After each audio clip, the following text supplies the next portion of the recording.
Ndagusuhuje hari nako nanaguha ikaze. Iyi ni Queen Radio, ishakiro ry'amakuru yizewe mu Rwanda ndetse no hanze y'u Rwanda. Murabizi rero muri iyi minsi muzi ko turi mu gihe cy'impeshyi, niyo mpamvu twavuga ko imvura yaraye iguye yatunguye imbaga y'abantu benshi kuko yangije ibikorwa remezo inahitana abaturage benshi. Ibi rero tubivuze nyuma y'uko mu karere ka Ngororero imvura yishe abantu benshi mu mirenge igiye itandukanye y'aka karere.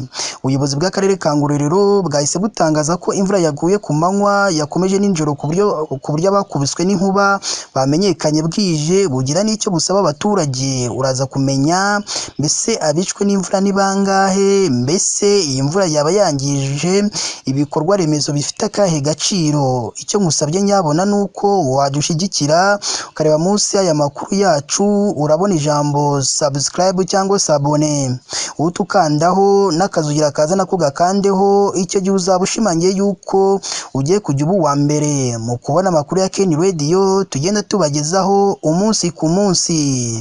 Reka dufate akaruhuko, turaza tukuramburira cyangwa tukubwira byinshi byerekeranye n'iyi nkuru.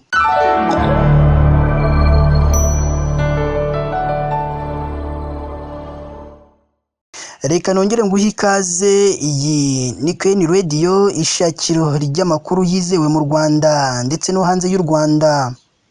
Abantu batanu bo mu karere ka Ngororero bishwe n'inkuba mu mvura yaguye ku mugoroba wo kuri uyu wa mbere tariki ya 8 Nyakanga 2024 mu masaha ya saa 2 z'ijoro. Ubuyobozi bw'aka karere ka Ngororero bwatangaje ko inkuba zishe abantu babiri bo mu murenge wa Muhanda, umwe wo mu murenge wa Sovu, undi umwe wo mu murenge wa Kabaya n'undi umwe wo mu murenge wa Nyange. Umuyobozi w'akarere ka Ngororero Nkusi Christopher yavuze ko imvura yaguye ku manywa igakomeza nijoro ku buryo abakubiswe n'inkuba bamenyekanye bwije, ajyana icyo yisabira abaturage. Mu magambo ye uyu muyobozi yagize ati, turasaba abaturage kwirinda inkuba nk'ibindi biza kuko twatunguwe n'imvura idasanzwe. Twafashe ingamba zo kwakira amakuru yose ahari, ibibazo babitubwiye kuko twiteguye nk'ubuyobozi kubafasha. Uyu muyobozi w'akarere ka Ngororero avuga ko hariho uburyo bwo gufasha abaturage bahuye n'ibiza, ariko kubera imihindagurikire y'ikirere abaturage bakwiye gutanga amakuru y'ahari ibibazo bakahita bafashwa vuba na bwangu. Ubuyobozi bw'akarere ka Ngororero bwihanganishije imiryango y'ababuze ababo, kandi ubu buyobozi burizeza ko buzaba hafi mu kubaherekeza, kandi busaba abahuye n'ikibazo bose kukimenyesha kugira ngo bafashwe. Iyi mvura idasanzwe ntabwo yaguye mu karere ka Ngororero gusa, kuko no mu karere ka Karongi imvura idasanzwe yatunguye abaturage benshi bo muri aka karere. Ni imvura ivanze n'umuyaga yaguye mu karere ka Karongi mu murenge wa Gitesi, yangije ibikorwa by'ubuhinzi by'abaturage, inangiza imirima y'icyayi cya Gisovu.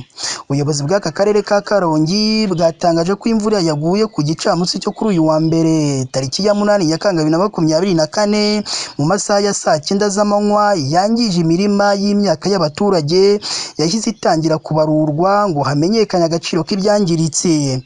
Umuyobozi w'akarere ka Karongi Mukase Valentine yabwiye umunyamakuru wacu ko mu masaha y'umugoroba imvura yari ikigwa, nibwo bahise bafata umwanya baganiriza abaturage kugira ngo nikomeza kugwa barebe uko bayirinda.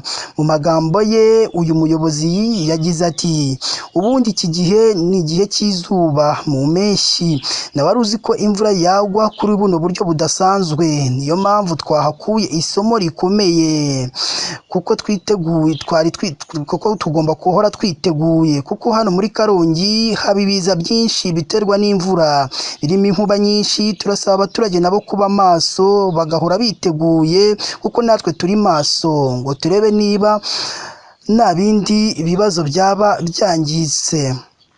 uyu muyobozi w'akarere ka Karongi yongeyeho avuga ko imvura yaguye irimo amahindu kandi harimo n'inkuba.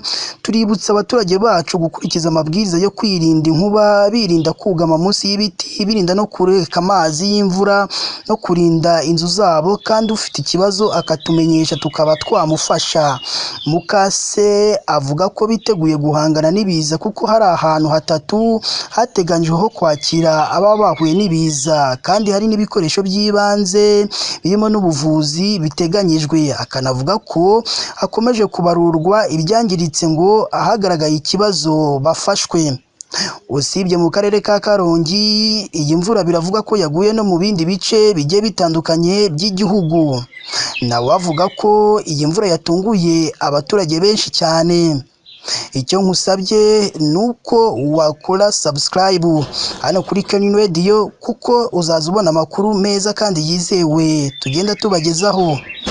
Mugire umunsi mwiza kandi muhahe muronke. Iyi ni Kenya Radio, ishakiro ry'amakuru yizewe mu Rwanda.